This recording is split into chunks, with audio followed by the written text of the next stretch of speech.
Okay guys, dalam 6 bulan yang terakhir ni, saya berjaya turun lemak hampir 15 kilo. Anda boleh compare muka saya sekarang dengan video 6 bulan yang lepas. Dan sepanjang 14 tahun saya dah workout, saya boleh cakap dengan jujur yang saya dah buat banyak sangat kesilapan diet yang melambatkan progres saya. Jadi dalam video hari ini saya nak kongsikan top 5 kesilapan diet yang saya pernah buat dan cara nak mengatasinya supaya anda tak perlu nak bazir 14 tahun macam saya.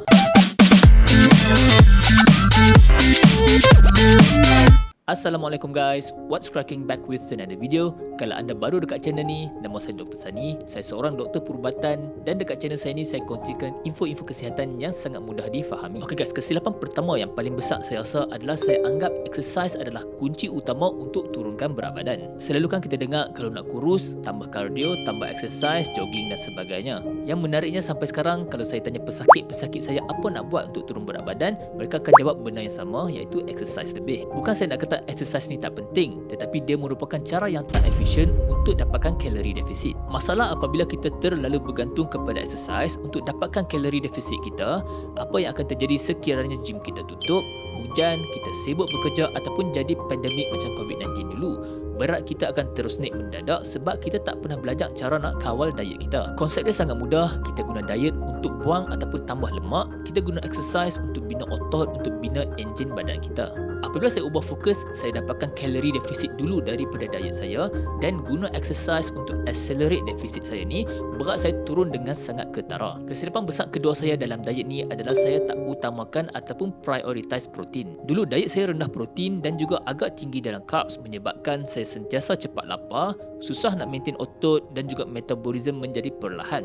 Kita perlukan protein yang tinggi dalam diet kita sebab dia membantu kita kenyang dengan lebih lama, dia membantu tingkatkan metabolism kita melalui thermic effect of food dan juga dia membantu sustain otot-otot kita. Macam mana kita nak tahu berapa banyak protein yang kita perlukan? Simple rule, kita boleh guna berat badan kita dalam kilo kali dengan 1.6 ataupun 2.2, atau nak lagi mudah, ambil tinggi kita dalam sentimeter. Contoh saya 172 bersamaan dengan 170 gram of protein seharian. Ini adalah satu anggaran yang mudah untuk kita semua target dan hit setiap hari. Apabila protein kita cukup dalam diet kita akan jadi lebih senang dan lebih mudah. Kesilapan diet saya yang ketiga adalah saya makan ikut mood dan bukan ikut waktu. Diet saya sebelum ni agak inconsistent, hari ni sarapan, esok tak sarapan. Hari ni lunch berat, malam tak makan. Apabila saya mula makan pada waktu yang sama dan juga menu yang hampir sama setiap hari, keputusan diet saya jadi lebih predictable. Dan kalau berat badan kita dah mula plateau ataupun dah tak mau turun, lebih mudah untuk kita adjust kalau kita makan benda yang sama setiap hari. Dia bukan tentang variety tetapi lebih kepada konsistensi. Anda tak perlu menu yang fancy,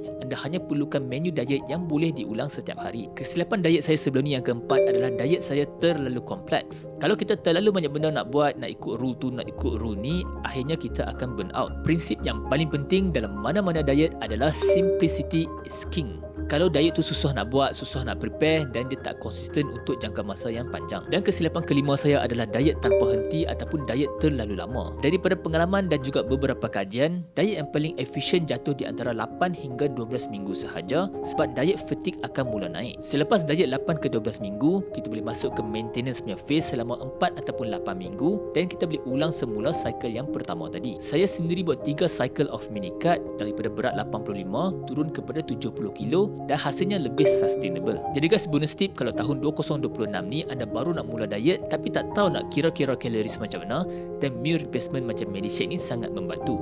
Medishake meal replacement ni boleh ganti lunch ataupun dinner kita sebab dia sangat tinggi dengan protein dan juga fiber, dia complete dengan multivitamins dan probiotics dan yang paling penting dia rendah kaloris. Dengan menggantikan Medishake dengan lunch ataupun dinner kita boleh jimat di antara 500 sehingga 600 kalori setiap hari. Untuk kualiti Medishake ni anda tak perlu nak risau guys, dia ada CJ halal, dia ada lab test dan saya sendiri guna hampir setiap hari dan sangat kenyang. Kalau anda nak cuba Medishake ni, anda boleh tekan link dekat bawah ataupun anda boleh cari dekat Shopee dah sekarang. Jadi guys, ambil pengajaran daripada top 5 kesilapan diet saya ni dan anda tak perlu ubah semua sekaligus. Baiki satu kesilapan dahulu dan slowly over time secara konsisten anda boleh memperbaiki diet anda dan supaya anda boleh capai berat ideal yang anda nak pada tahun 2026 ni. That's the video guys. Saya harap suka konten seperti ini. Kalau dapat apa-apa manfaat daripada video ni, jangan lupa like dan subscribe. Tinggalkan soalan hampa di ruang komen di bawah. Kita jumpa dalam video seterusnya.